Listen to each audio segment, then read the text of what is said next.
What's up mga tenga? So ngayong araw ay pupunta tayo ng Malolos.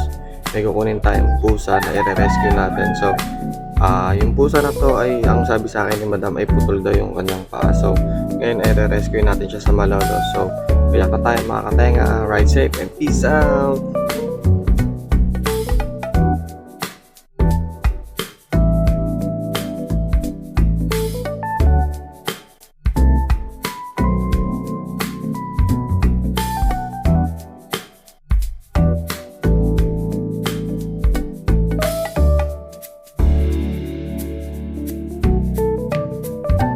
So let's go mga katenga, ngayon araw ay babiyahin na tayo papuntang Malolos na ikarga na natin ang ating cage. So pinainit ko muna si Maxi para umalis na tayo. So ayun, mainit na si Maxi mga katenga. No? So let's go, ride safe sa ating mga katenga. Syempre huwag natin kakalimutan magsuot ng helmet, gloves at syempre magdasal bago umalis.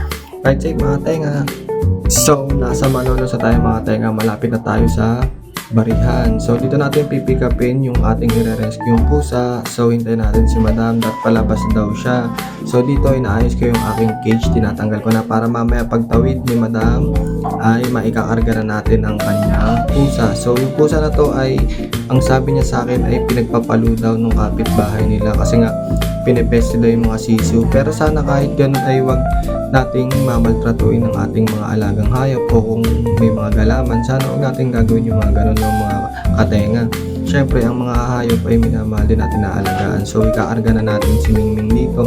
So si madam na yung nagkarga kasi nga nangangalmot siya dahil nga masungit na siya dahil syempre na-trauma rin siya sa tao. So let's go mga tenga, ikaarga muna ni madam si Mingming.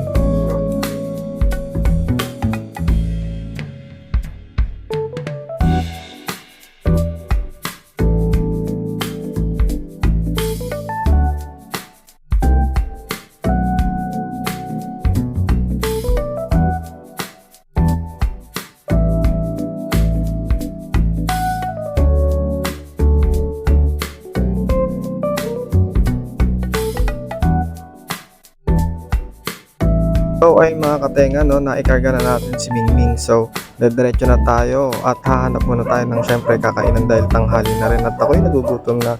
So naisip kong kumain ulit dito kila tita SP kasi doon ako lagi kumakain kapag nagagawi ako ng Malolos, Pampanga. Dito ako kumakain lagi sa Bukawi. So matatagpuan lamang sila dito sa may chapel ng Binyan First sa Bukawi. So dito masarap yung pagkain dito. So tara mga tenga, turuan ko kayo kung paano pumunta doon. So let's go.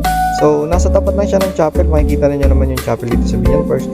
So dito talaga ako kumakain ng tanghalian pag may biyahe akong papunta ng Malolos or pauwi na. So kain tayo mga tenga, gutom na ako, hindi ko na matiis.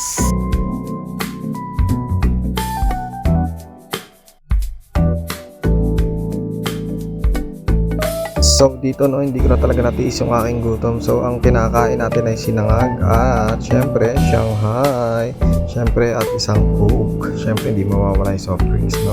So kain lang tayo mga tenga. Tamang sip-sip lang ako dyan, no. Tamang gutom lang, oh. Gutom na gutom yan.